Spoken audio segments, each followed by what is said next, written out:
looking forward to this whole series that we're going to be doing because not only is it going to provide you all with great information and some personal insights from folks that have gone through this process and have become very successful in their new careers now as full-time drone entrepreneurs, but also it gives me an opportunity to be able to have some conversations with some individuals, very impressive individuals that I've been fortunate to form relationships with over the last few years. And you know, it's always great hearing from them and touching base, and in this case, letting them share with you guys all of their pearls of wisdom as well. So today, we really just want to give you a little preview of what's to come, and also just kind of kick things off by talking about, you know, in general, you know, what are some of these tips of the trade and best practices for you as you're starting down this journey of developing and really trying to hit your stride as a drone entrepreneur and a service provider. So go ahead and let's move on to the next slide there, Hannah.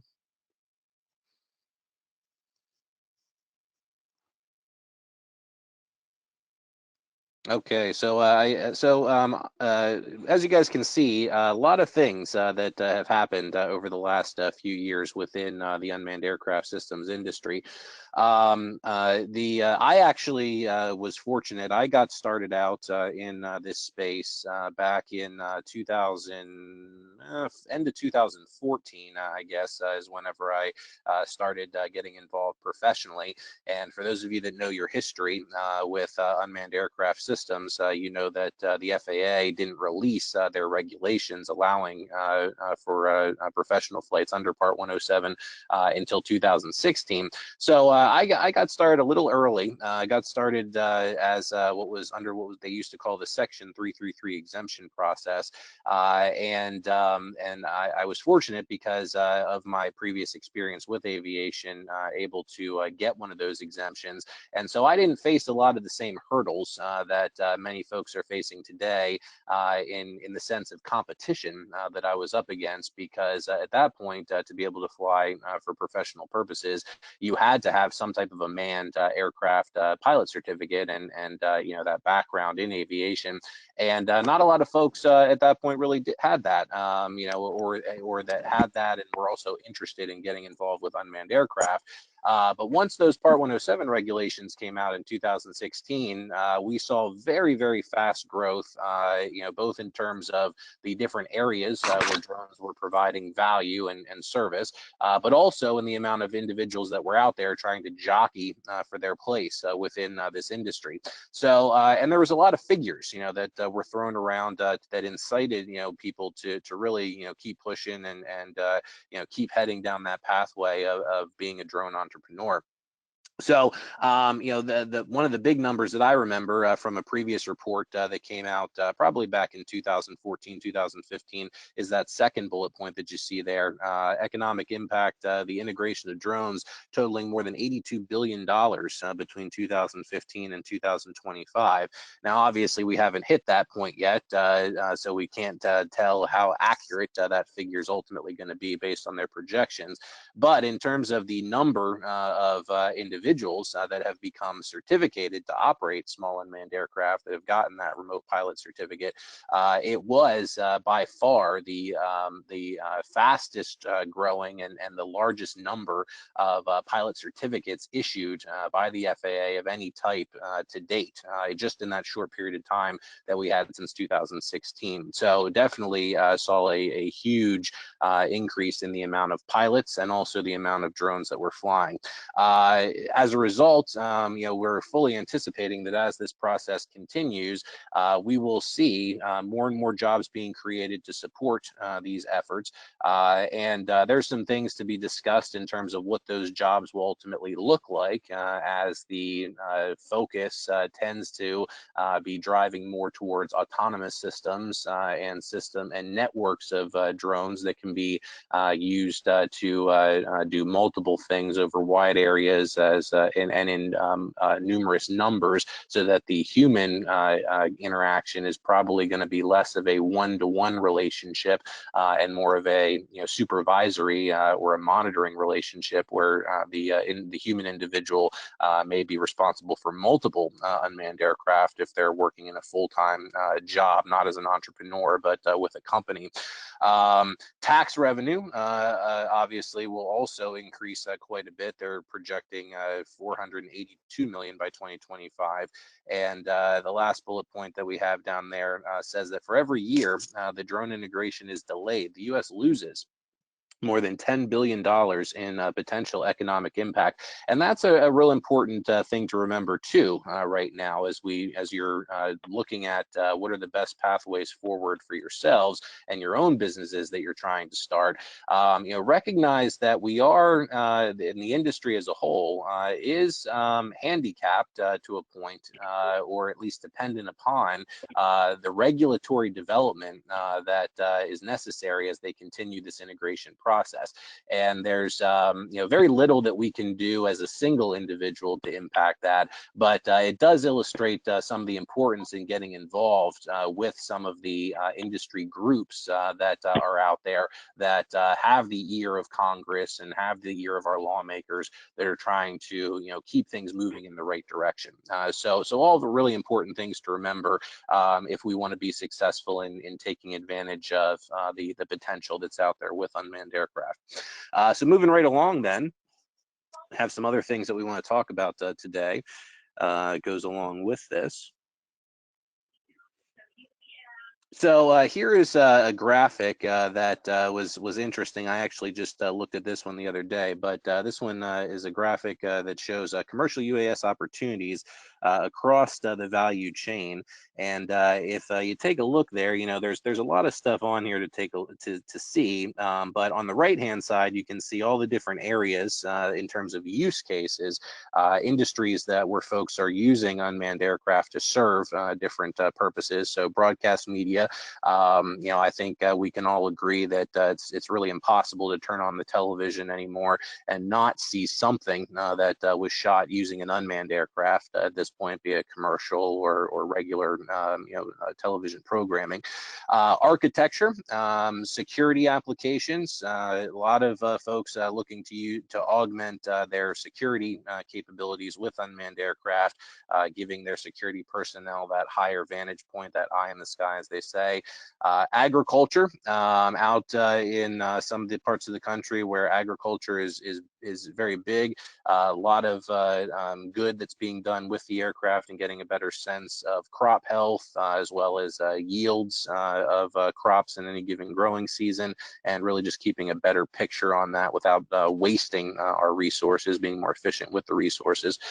Oil and gas, different things within that space, everything from facility infrastructure inspections all the way to looking for optical gas imaging for different detecting leaks in certain areas.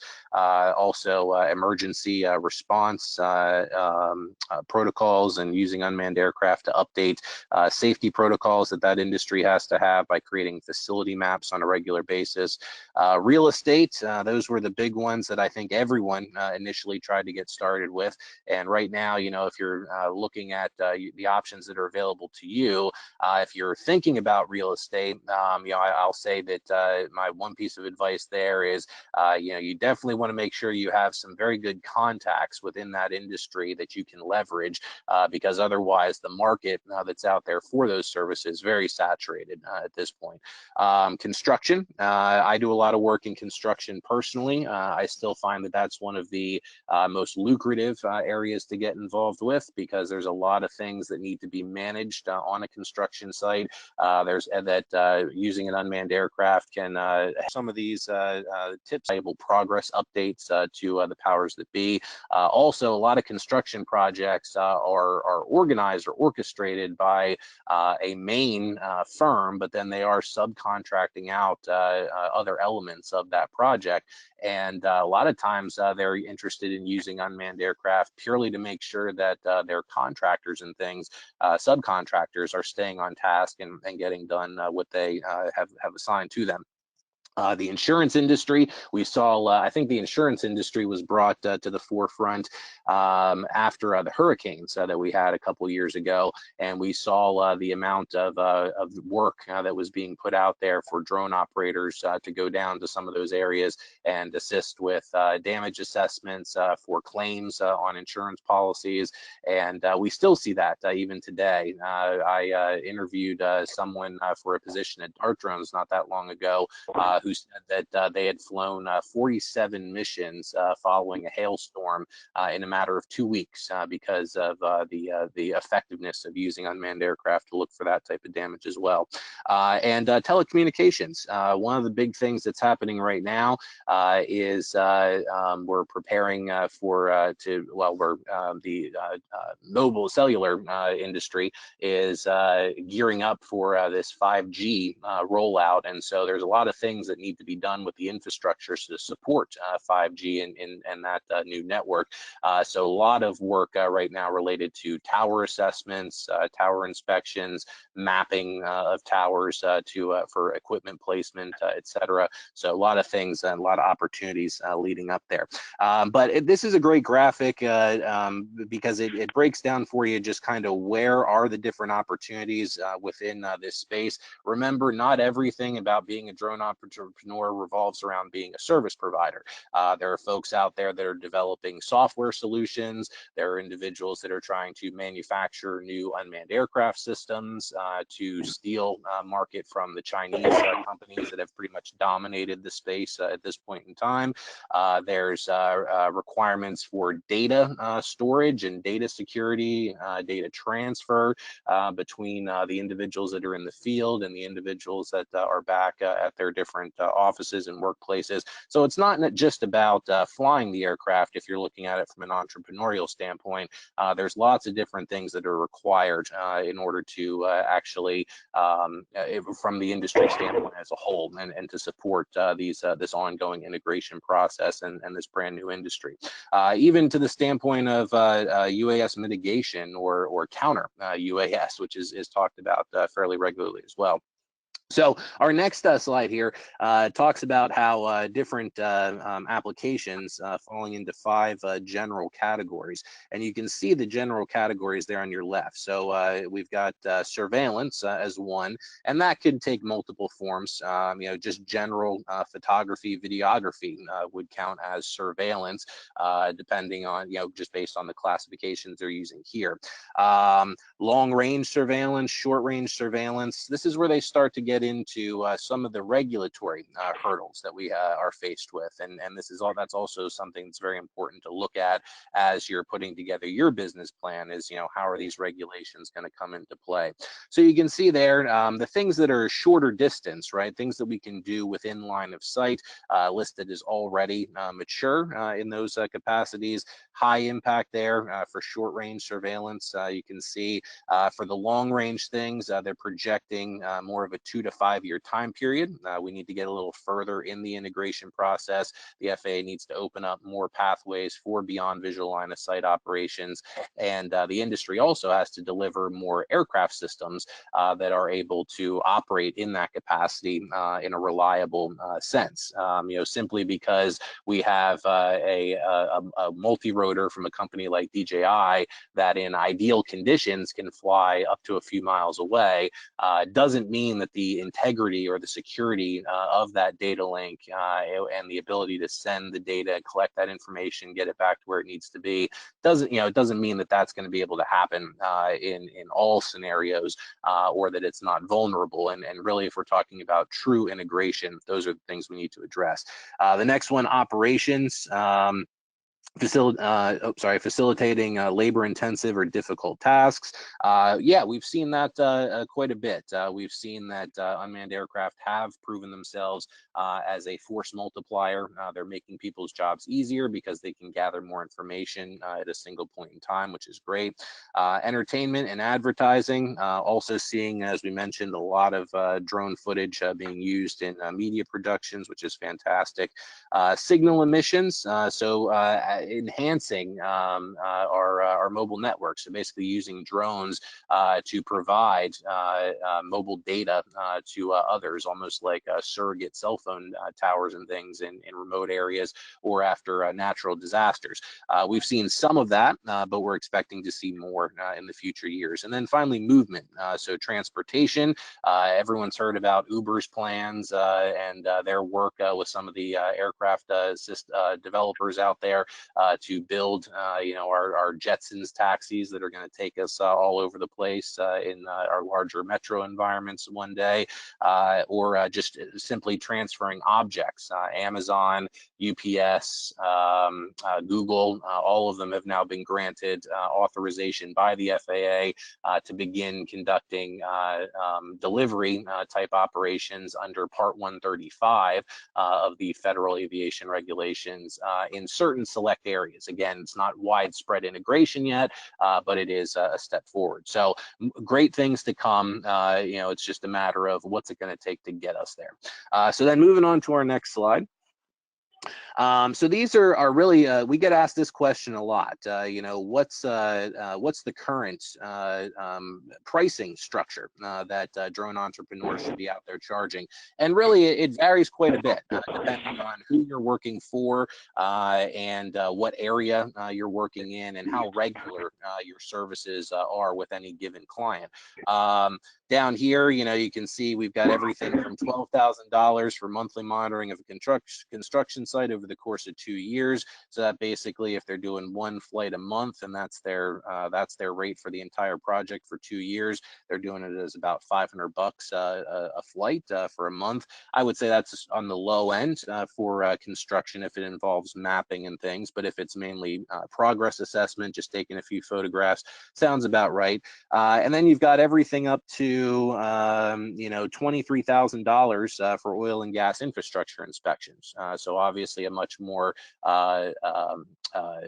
we'll say, financially stable or financially augmented industry with oil and gas. So a lot more income there that is budgeted to do those different things because of the nature of that infrastructure and how important it is. So go ahead and let's move on. Are done properly.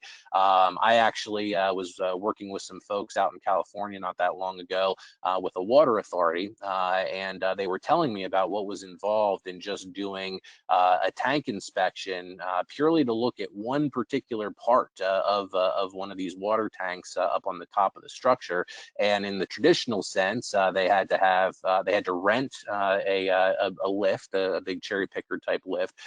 Then they had to bring at least 2 individuals to be there for this operation because of safety purposes.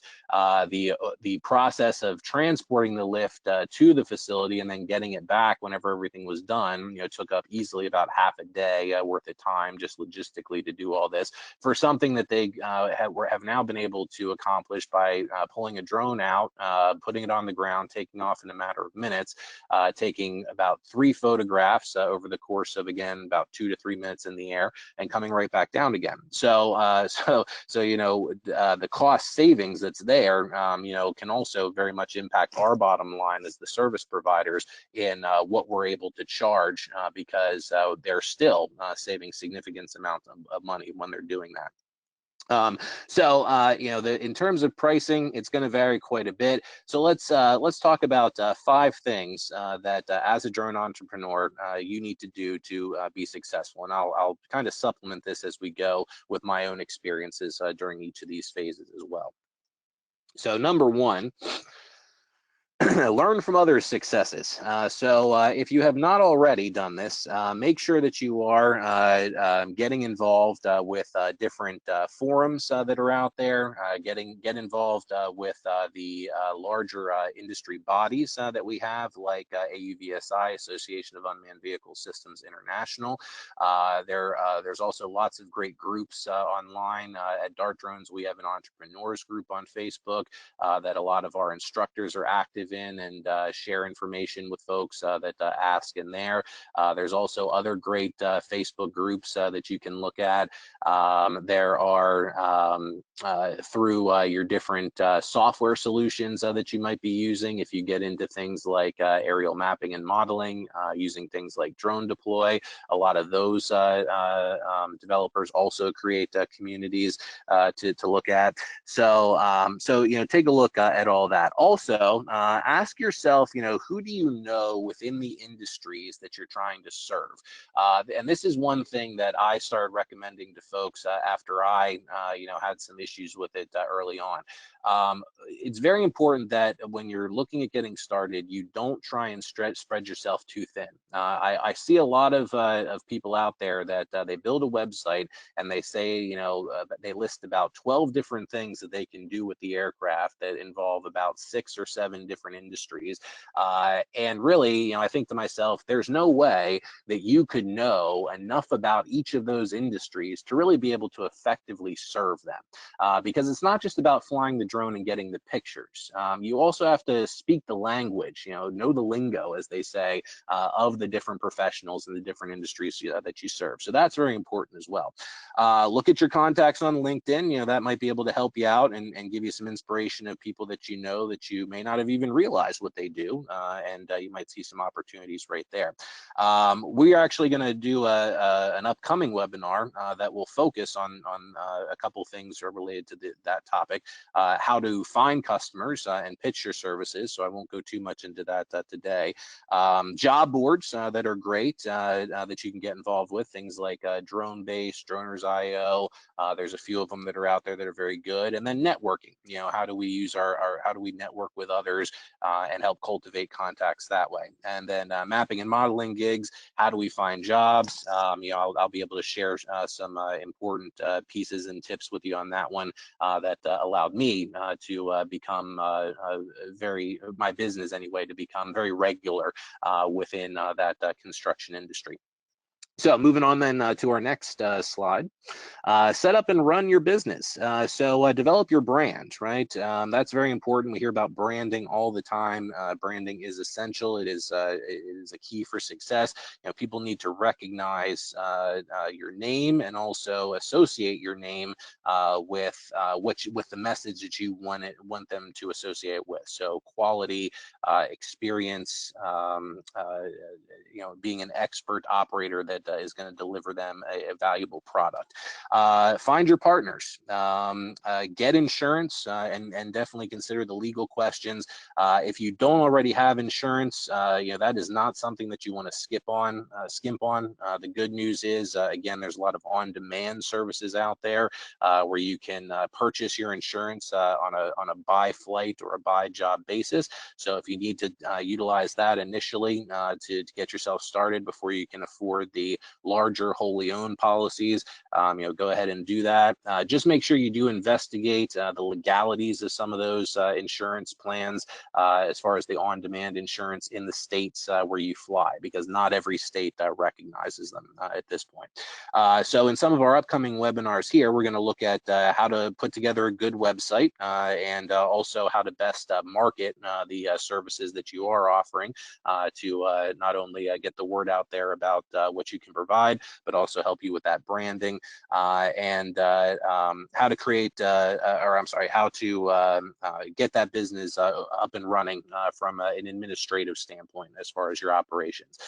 So a lot of us are relatively small shops, myself included. You don't need to be a big shop, but you do still, even as a small individual operator, unless you're organized, you're going to find that you're going to end up having a lot of problems right off the bat. And I'll be the first to admit I am not the most organized person, nor have I been throughout my life. But it was a lesson that I had to learn and had to dedicate myself to in order to start seeing some real growth with what I'm doing today. Next, start building your resume and experience. So everything you do with the aircraft, you should be documenting. And every time you have the opportunity to fly and capture imagery related to the type of work you ultimately want to be doing, take that opportunity. One of the things that I found myself doing early on is when I was trying to get into the construction industry, was if I saw a construction site, if it was after hours, folks were gone, and I knew, the firm, or I had a contact within the company, so I wasn't too concerned about, being accused of trespassing or anything like that. I would actually fly the aircraft. I'd pull the aircraft out, we'd fly, and we'd capture imagery, and then we would save that to then take back to that. We'd set up a meeting with that company, and we'd show them, just how in 5 minutes, what could we accomplish doing that flight. So, being able to show a product whenever you have that first face-to-face to try and secure some business is always a great thing. So do that. The best marketing that they say is out there is word of mouth.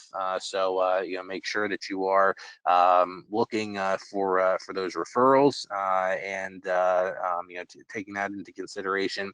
In terms of learning to fly in new industries, be open to doing that.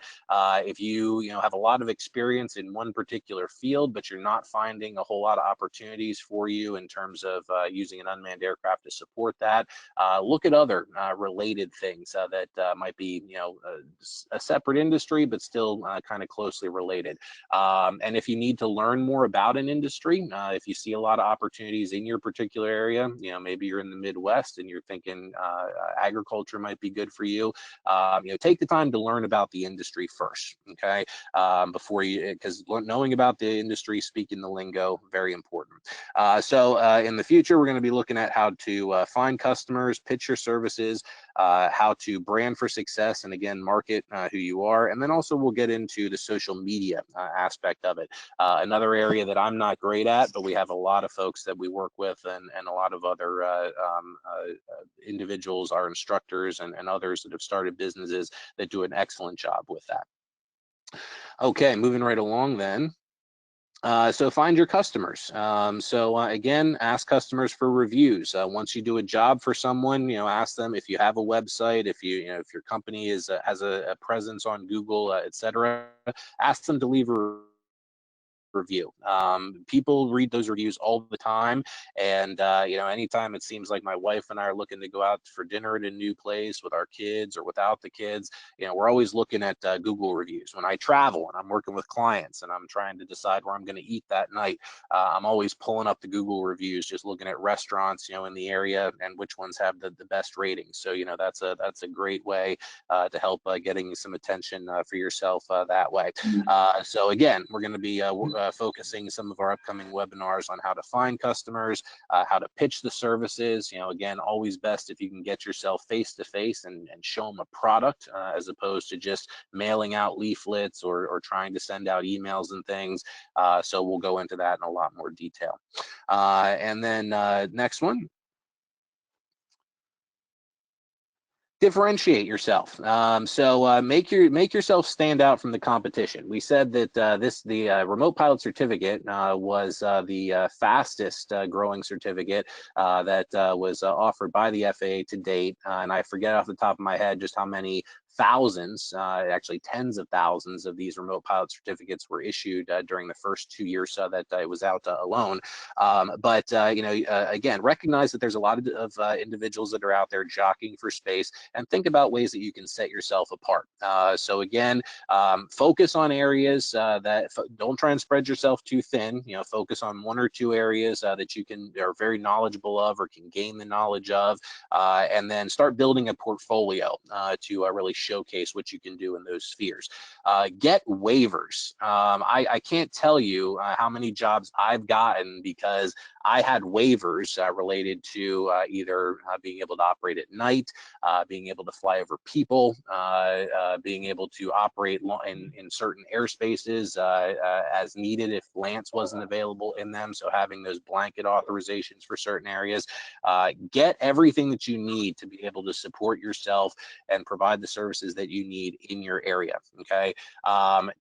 Get some training. If you're trying to, if you know, right now you've been trying to make it work with real estate and you're just, you know, tired of the $25 jobs, $50 jobs, and you're really trying to get into some place where you can make more out of make more out of your jobs, take some training. Learn more about photogrammetry and using unmanned aircraft for aerial mapping, or learn more about the telecommunications industry and what is involved with using drones for cell tower assessments.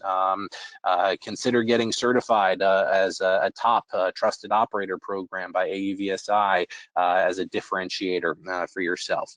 So again, we're going to have a bunch of webinars coming up that'll talk about how to get waivers, which ones are going to make you more attractive to your potential clients. We'll talk about some of the job boards that are out there and how you can utilize those to help you better find jobs. And then as you are starting to get out there and doing those one-off jobs from the job boards, how you can leverage that experience then in further building out your resume.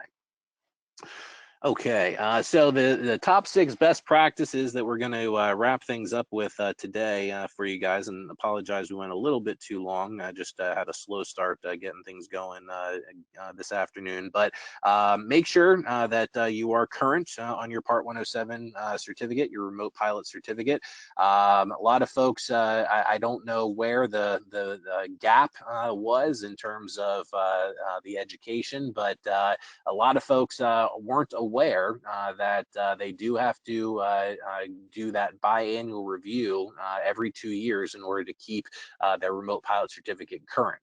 So if it's been over 2 years since you got your certificate and you have not yet gone back for that recurrent testing, make sure that you do that. A lot of folks have missed the boat on that and ended up putting themselves in a potentially a bad situation if they were to be called out by the FAA. Stay up to date with the industry. One of the most valuable memberships that I have is as a member of AUVSI, Association of Unmanned Vehicle Systems International. If you do want to be a true provider of professional unmanned aircraft services, especially if it's anything related to industrial applications, highly recommend that you join that particular group. And then also look at others. Get involved with forums. Stay up to date on what's happening with the unmanned aircraft industry, the regulations, as well as the different industries you're trying to serve. Obtain the waivers. If you are looking for advice or tips on how to get some of these waivers, we offer services to assist individuals with that. Everything from talking to you and just giving you some suggestions, all the way up to writing them for you. Those are all consultative services that we offer at DARTdrones, and we've been very successful with obtaining waivers for our clients. Verifiable work experience in the form of imagery or data samples. So again, save everything you collect, and whenever you have the opportunity to fly, even if it is purely for the purpose of building a portfolio, do it. If you're going out there and you're trying to sell your services for aerial mapping and modeling, and you don't have any orthomosaics or any 3D models or volumetric data that you can show, then really you're doing yourself a huge disservice with that, and you can't expect to get clients that way. Pay attention to the FAA regulations. We are going in the middle of an integration process, and we are still at the beginning of the overall integration process. We have a lot more to do. There's a lot more things that are going to happen over the course of the next 5, 10, 15 years. So it's important to understand what changes are coming and what is that going to mean for your business. And then finally, obtain drone insurance. No one should be out there flying professionally unless you have liability insurance for your aircraft operations, and the minimum number that you should have is $1 million per occurrence. So anything less than that, is not going to help you out very much, and most folks are going to be looking for at least that $1 million minimum. If you get involved with any larger or any with certain companies or certain applications, like for example, oil and gas often requires $5, even $10 million. Telecommunications also has been looking for $5 to $10 million that they want folks to be carrying on their policies. One of our instructors did a lot of work with the NFL and did some flights at multiple NFL stadiums. All of them wanted at least $3 million. So again, find out what your industry is going to require from that insurance aspect as well.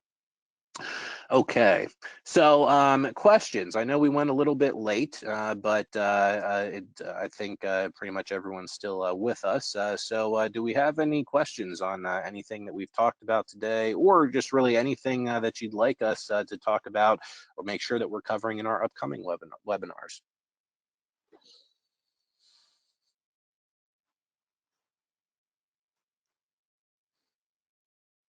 I'd like to see or hear about what drones you may recommend for starting out.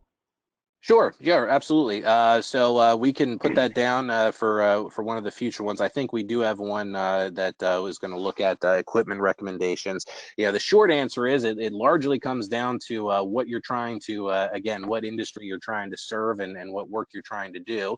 But absolutely, we can definitely make sure that we're covering that more in detail. What, by curiosity, Ken, are you, what industry are you involved with, or industries are you trying to serve at this point? I am not involved in any industries right now, just Okay. starting out and just trying to kind of figure this whole thing out. Sure, absolutely. Do you have any background with a particular industry previously that you'd like to see if you can, kind of pivot and start doing things with drones in that space, or are you looking at it as a fresh slate? A combination of the fresh slate, and then I was in the fire service for 30 years. Oh, okay, excellent. Yeah, and I'm involved in construction stuff also. Okay, perfect. So for construction, a lot of what we do on construction sites involves photogrammetric processes and orthomosaics for volumetrics and things like that. So anything with a mechanical shutter in terms of the camera is usually something that you want to have, and 20 megapixels or higher in terms of your still photographs, I would say is going to be considered a minimum benchmark there. But yes, we will definitely make sure that we talk more about equipment and how that can vary in some of the future webinars. We'll do that. Okay. Anybody else? Any other things you'd like to see, or questions that you might have?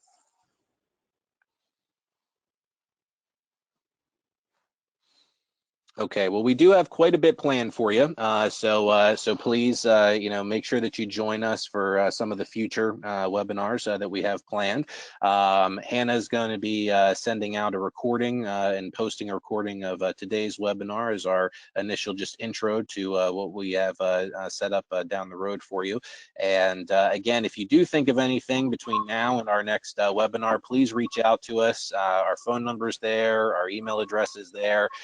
Anything that we can do to help, we're always happy to do that, and we're very much looking forward to continuing with this series and talking more about drones with all of you, and hopefully a lot more folks that want to jump in and join us down the road. So Hannah, anything you'd like to add before we wrap things up for today? Just going to say thank you so much, Colin, for taking us through all of that. I learned a lot, and thank you all for joining us today for our webinar, our first in the series.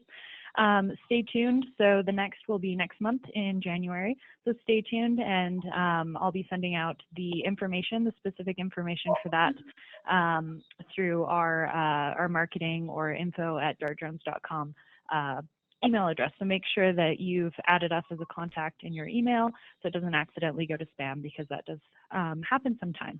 So thanks again, everyone, for joining us. Great. Thanks, Hannah. And happy holidays, Merry Christmas, Happy Hanukkah, Happy Kwanzaa to everybody. Have a great end of your year, and we'll talk to you in 2020.